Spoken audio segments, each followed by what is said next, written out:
So, I'm a little late to the party, I already know that. I took a few of the last days off to have some time to celebrate my 10-year anniversary with my fiance ahead of our wedding in October, but going radio silent for a few days isn't necessarily the best when working around news per se, because during that time I was out, well, the image on screen popped up that presented plenty of questions for Modern Warfare 3 and the contents of what it will hold, or how it's being designated. So today we're going to be discussing and clarifying a bit of, is Modern Warfare 3 a DLC? So as we go along, drop your thoughts down below. What do you think of the offering we've heard of so far? Is there anything in particular you'd like to learn more about here in the reveal week? Whatever the case, drop your thoughts down below. But if you enjoyed the video, do me a favor and drop a like on it. And if you're new to the channel, consider subscribing to stay up to date with all things Modern Warfare 3 as we gear up for a big and insightful week ahead here. I'd love to have you in the community and keep you informed. Finally, check out my friends over at G Fuel, where code Espresso can net you 30% off your entire order, but more on that a little later. And I guess finally, we might actually be live again over on either Twitch or Kick again here tonight. Link in the description below if you're at all interested. But for now, let's jump into the discussion here. So as mentioned, this image from SteamDB or Steam Database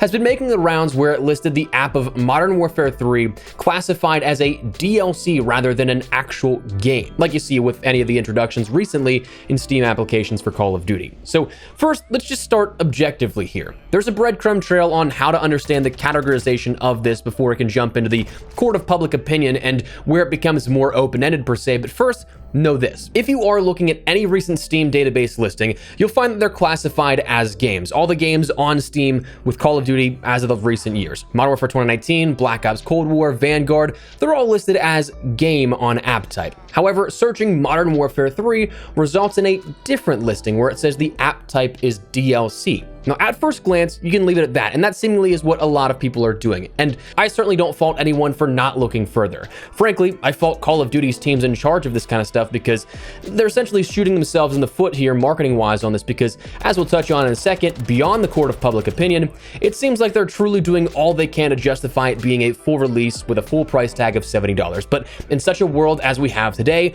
one piece of evidence saying the contrary can derail that entire view that people have of the game. So shooting themselves in the foot by having this come out now. But if you do decide to dig deeper, the one thing of these games we've mentioned as of their own air quote game that they do not have is a section called Parent App.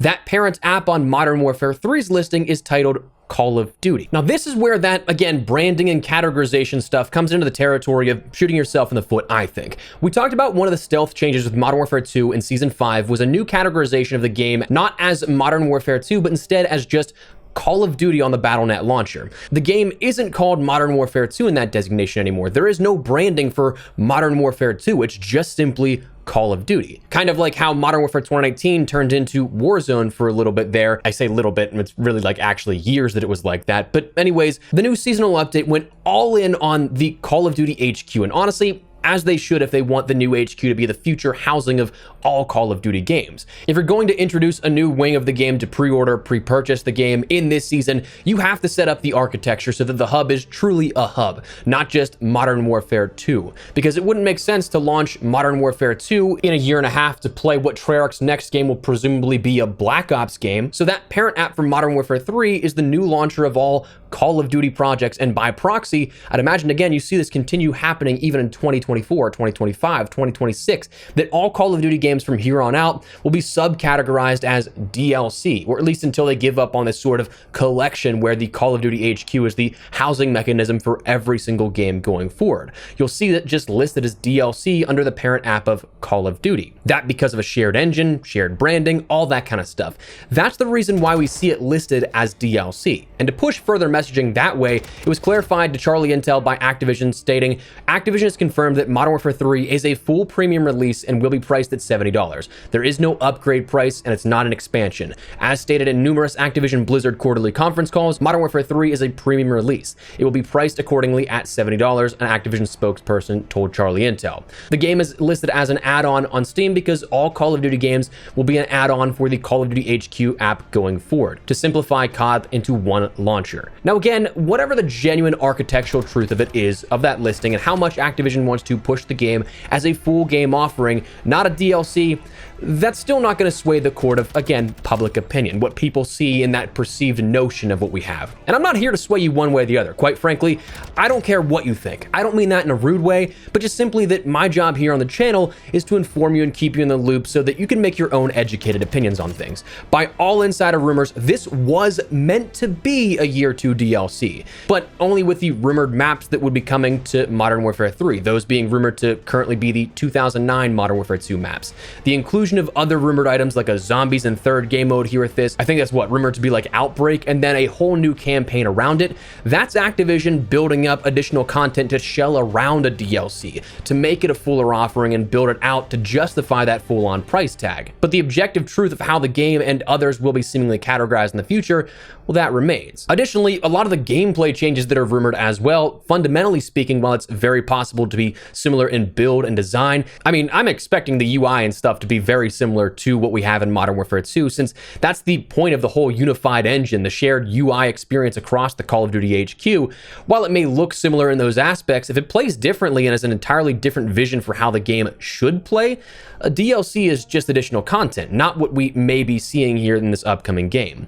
But genuinely, the way that I see it this year, as I've said before, very similar to what we've seen in the past introductions with, again, Modern Warfare 2 and Modern Warfare 3 in the past. People very much so back in the day said that Modern Warfare 3 was just a DLC to Modern Warfare 2. It surely doesn't help that this is the first direct sequel that we've seen in the franchise since like COD 1 and COD 2, whereas in 2009 and 2011, those two Modern Warfare games were 2 years apart. Though honestly, if you want to get technical, United Offensive came in between COD 1 and COD 2 and could have the same no direct sequel argument made. But the fact that doesn't help the case. Of course, you're always going to see that then as a DLC, especially if it was rumored to be simply a DLC of multiplayer maps. But again, if you start to build up this kind of stuff, there's fundamental gameplay changes in the game could potentially play different than the game that we have right now.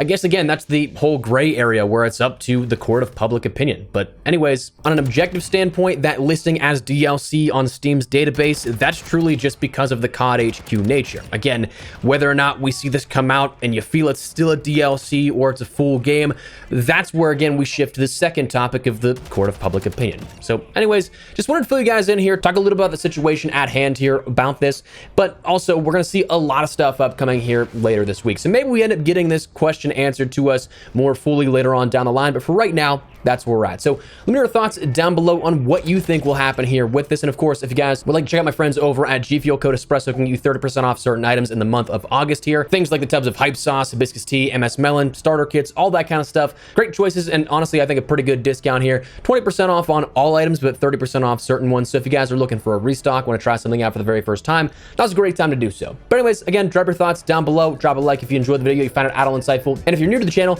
consider subscribing to stay there with all things Modern Warfare 3 ahead of the reveal here. We got a lot of stuff upcoming you guys won't want to miss, so I'd love to have you in the community. For now, thanks so much for watching. Mine has been Espresso. I'll see you later. Take care and peace.